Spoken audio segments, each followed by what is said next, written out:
Namaskar. Welcome to this series on Bhagavad Geeta in daily life. Today we'll be talking on learning decision-making skills from Bhagavad Geeta. So Srimad Bhagavad Geeta, as you know, is a divine song from Shree Krishna. Bhagavad means divinity and Geeta means something that can be sung. It is a compilation of 700 shlokas out of the 100,000 shlokas of Mahabharata. This has been compiled in 18 chapters by Sri Vedavyasa ji, and it is a dialogue between Lord Krishna and Arjuna in the battlefield of Mahabharata. It is a synonym for life because life is also like a battlefield where there are lots of issues we need to tackle, and that's why Bhagavad Gita is a complete guide to our life. In all the situations of life, it can be helpful to us to overcome our pain, miseries, sorrow, shoka, moha, all our attachments. It can help us to live. So our life is based on our decisions. It is our decisions that is going to make us what we are going to be in the future. And that's why it is very important that we take the right decisions. And we all make different choices.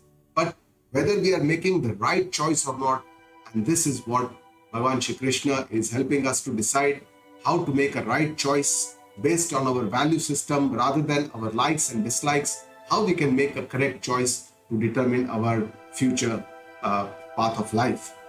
So just to summarize Bhagavad Gita, how it is structured, the first adhyaya is Arjuna Vishada Yoga, where Arjuna, when he comes to the battlefield of Mahabharata, sees all the opponents, all his cousins, his guru, his grandfather, and he gets affected. He gets a lot of moha, attachment, and he's not able to fight. He says, I don't want to fight. Then he goes back finally and sits on the back side of the chariot and says, I don't want to fight this battle. So Arjuna Vishada Yoga is the first. It's the background of the Gita Ji problems. And the second adhyaya is a summary of the Gita Ji, from where Shri Krishna gives all these solutions to Arjuna. Initially gives him the divine knowledge, the truth behind this existence, that we need to see what is that Atmagnana Updesha. And then tells him about how we can actually reach there by Karma Yoga. Start with Karma Yoga as our first step. Karma Yoga also includes Bhakti Yoga because Bhakti is also Manasik Karma. And then finally in the last 18th adhyaya talks about the Sthita Prajna, the person who is firmly rooted in wisdom. And the third to the 17th adhyaya gives a detailed message at great length. And finally in the 18th adhyaya summarizes what all he has said. Sankshipta tells everything in a Sankshipta message. So after listening to the second adhyaya where Bhagavan talks about Atmagnana, knowledge and karma both, Arjuna is now confused. His dilemma is, what do I need to do in life? Whether Gnana or karma. And that is his dilemma. So the third adhyaya, the Karma Yoga adhyaya, starts with this first question of Arjuna.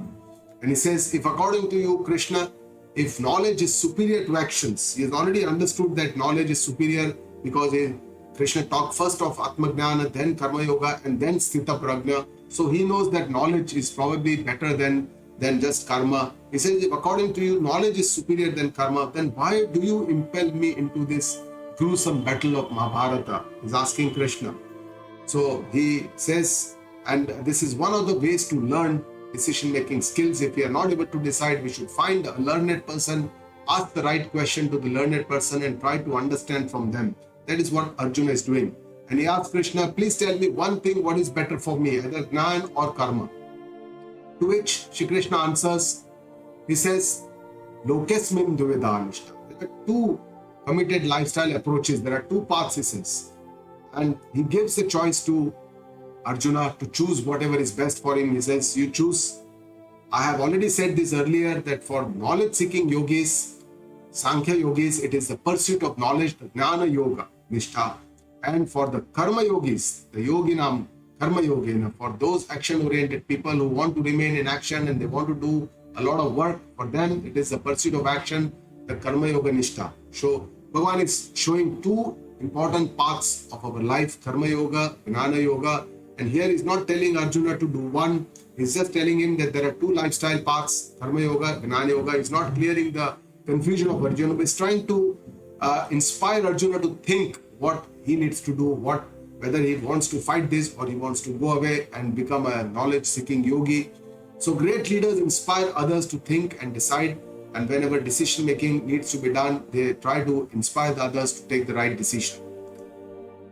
In the third adhyaya, again, after Bhagavan Shree Krishna talks about all the different aspects of Karma Yoga, the ways, different attitudes of Karma Yoga, how we can do Karma Yoga, what are the different attitudes. Finally, Arjuna asks the question that what are these main obstacles, he asks, which are not allowing me to do what I want to do, my swadharma, my duty, what I want to do, but somehow I'm not able to do, which is that factor which impels a person, he says, who anichanna, against his or her own wish, Balativa, by force, he's drawn in to do something that he doesn't want to do. And this is a very common problem with us in our life. We want to do something, but some other force just impels us into doing something that we don't want to do. And this happens to us very frequently, that we know where we have to change. We know that we want to change, but we are just unable to change because we are in that old habit. So for example, for a person who is a strongly diabetic, knows that he has to control his eating sweets, he has to regularly exercise, but just doesn't feel like doing it, becomes lazy, doesn't control the diet. And this kind of a change we don't do, something is there which keeps happening inside us. We don't know what is that happening. And this famous sentence from Mahabharata, Janami dharmam nachame pravrutti. Duryodhana says that I know what is the truth, but I'm not able to follow that path. Janami dharmam, I know what is not the right thing to do, but still I'm forced to impel to go into that path. And that is how Bhagavan Shree Krishna answers to this question. And he says, Kama esha, Krodha esha. See, this desires, Kama and Krodha, this anger, he says, Rajoguna samudbhava, which arise from the Rajoguna. And these are the main problems, these are the main obstacles. They are Mahashana, they eat like glutton, means that they are never ending, they will keep springing up. One desire comes up, we fulfill them, another immediately springs up. Anger also comes again and again, becomes our habit. Mahapapma, they are the cause of great sins. They make us do something that we never want to do. And vidya enam iha vairinam, know that these are your real enemies which are sitting inside you, Arjuna. Don't look out. All the other enemies in the battlefield, they are already there, but your real enemies are sitting inside you. That is what Shri Krishna is telling us, and this is what we need to understand. Because most of the times we feel that other people are trying to harass us or making us uncomfortable, or they are trying to compete with us. They are not our real enemies. Our real enemies are our own raga, dvesha, our own kama, krodha. So what is kama? Kama means desires. And these desires are not just physical attractions or just lust, but all different types of desires that we have in our life, which make us attract to material things, some people, attachments to them. And all this, they create the problems. And this arises out of a thought, because initially it's a thought which then leads to our actions. And that sankalpa is an illusion that this desire is going to give me some happiness. I'm going to be, I like it. So this kind of a shobhanatyas, with this we try to pravrutta or get into this kind of actions. And if we do a root cause analysis, it happens because of some incompleteness inside, aparipurnata. We feel limited, we feel incomplete, and that is how these actions or these thoughts or this kamana or this desire spring up to make us feel complete. And initially it starts as a thought, just like we are seeing a television advertisement. There is an advertisement of a new cell phone which has just come up, and we thought, oh, I also need a change in the phone. And then it becomes a desire, then becomes a very intense desire, and then I want it badly. I can't stay without it, and I just order it once online. So this is how our desires work. We also don't know how it works. Sometimes without thinking we get attached, and then we become dependent on them because they try to control us rather than we try to control those desires. Krodha, anger. What is anger? Everybody knows, because some or the other times we either get angry at somebody outside and express anger, or sometimes we get angry inside. That is also what we feel, and it engulfs the happiness, because when we are angry, there is no happiness. We feel sad, we don't feel good about it. And it gives pain both to us as well as to the other person. And that's what it says, anger burns both, and it's a real enemy for us. When do we become angry? whenever our desires are not fulfilled, then anger comes. If it is expressed, it burns both of us. If it is suppressed, sometimes it comes out as violence, it is even worse. And it forces us to do something that we never want to do. It makes us blind to whatever we know, whatever we have learned. All our knowledge, understanding goes for a six when we become angry. The other question or the choice that through Arjuna, Bhagavan Krishna is trying to give us is why most of us choose this sansara, this world, and we don't want the freedom from this world. Why do we want all this material happiness again and again, again and again, and we don't want to get over it? We don't try to think beyond it. We don't try to see the impermanent nature of things, and we don't look at the permanent, freedom or moksha. So here, most people desire the fruits of action, the karma, and most people do not desire moksha. And that's why people keep worshipping many devatas, deities with a lot of desires. They give me this, they want this or the other fulfillment. Because Shri Krishna says, in this human world, karmaja siddhis shipram bhavati. Because the results of action are very quick. They are tangible. They can be seen. And we are all fascinated by these quick, tangible results. Something that we do something, then we get some result. Either it could be in the form of remuneration, salary, some object, some happiness, something or the other.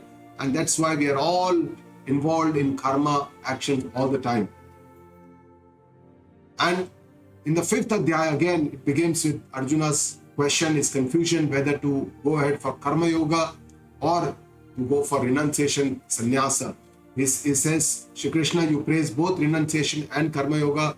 Out of these two, tell me one which is beneficial for me. Bhagavan says, both are good.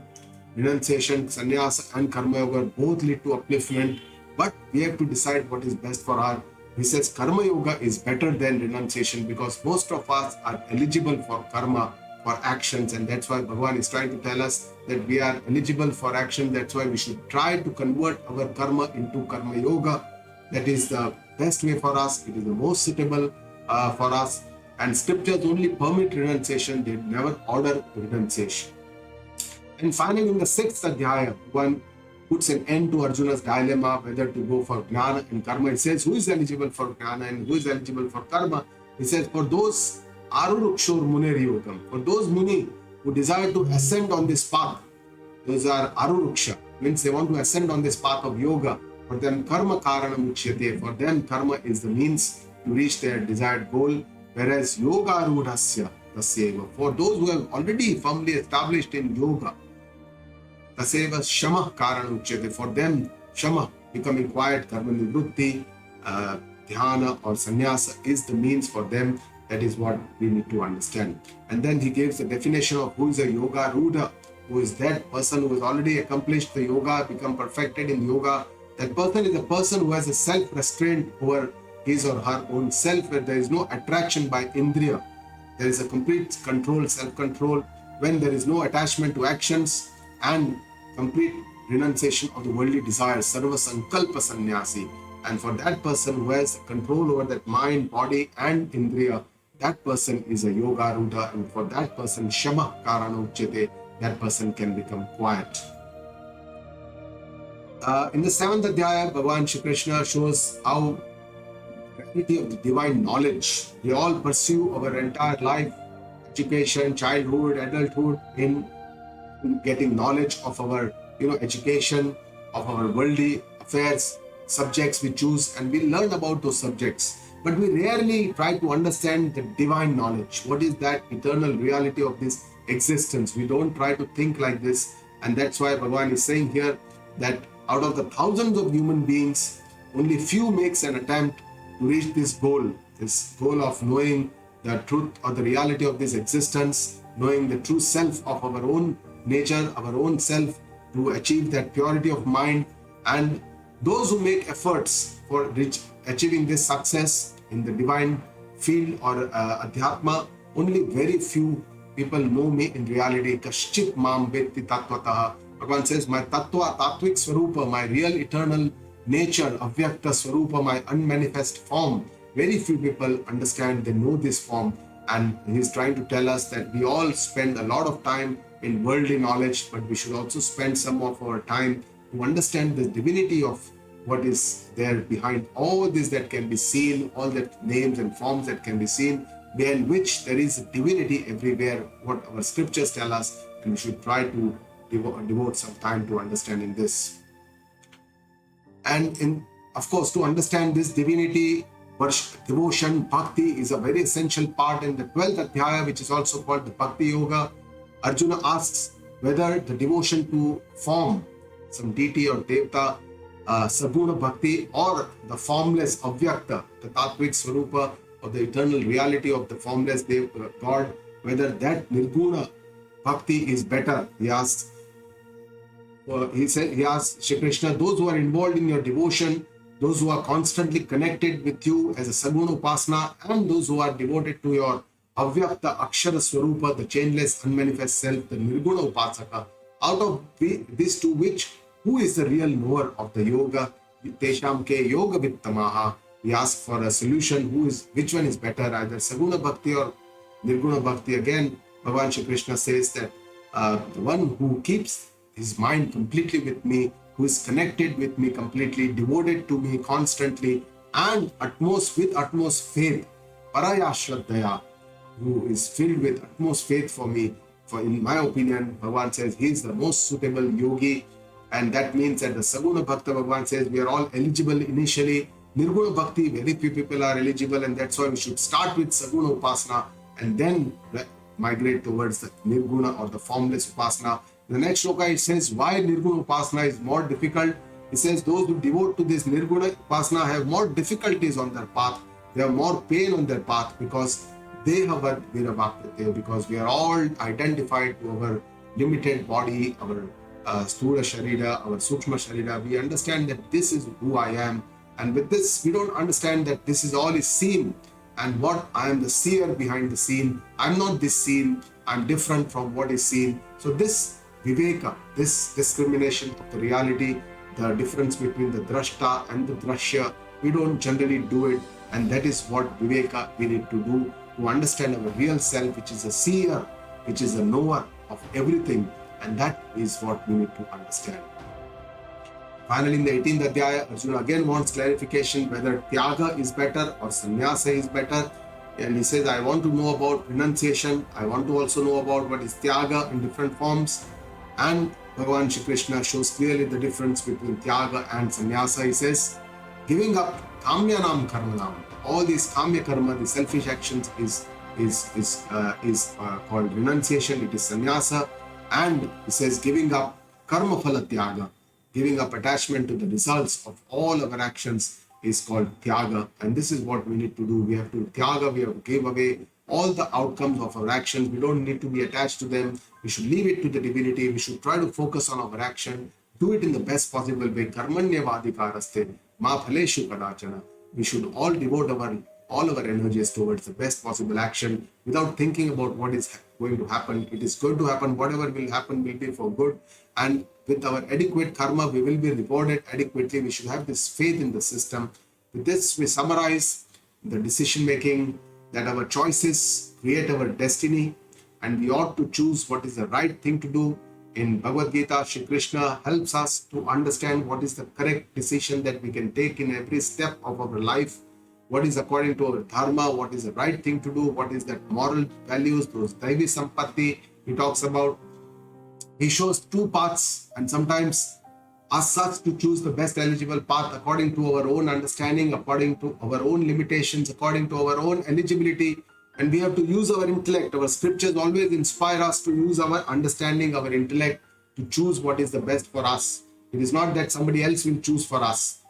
And Shri Krishna clearly tells us that the desires, the kama and the krodha, desires and the angers are our main enemies sitting inside us. We try to look for enemies outside, but really these are our real enemies. And most people choose actions, karma, karmaja siddhi shipram bhavati, because the results are very fascinating, they are quick. We are not, want to pursue the path of knowledge, which is definitely a much more long, arduous path, and where it takes a very long time for us to understand the reality.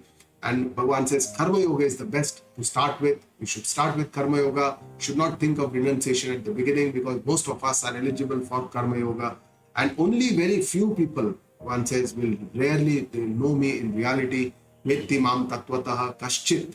Only few people will know me. This knowledge path is difficult path, but definitely once we understand, we do karma yoga, we have shuddhi, we have the purity of our mind, then we are eligible for this knowledge, the divine knowledge that Shree Krishna talks about in Bhagavad Geeta. So we should start our life with a lot of action, and actions need to also be done with some understanding.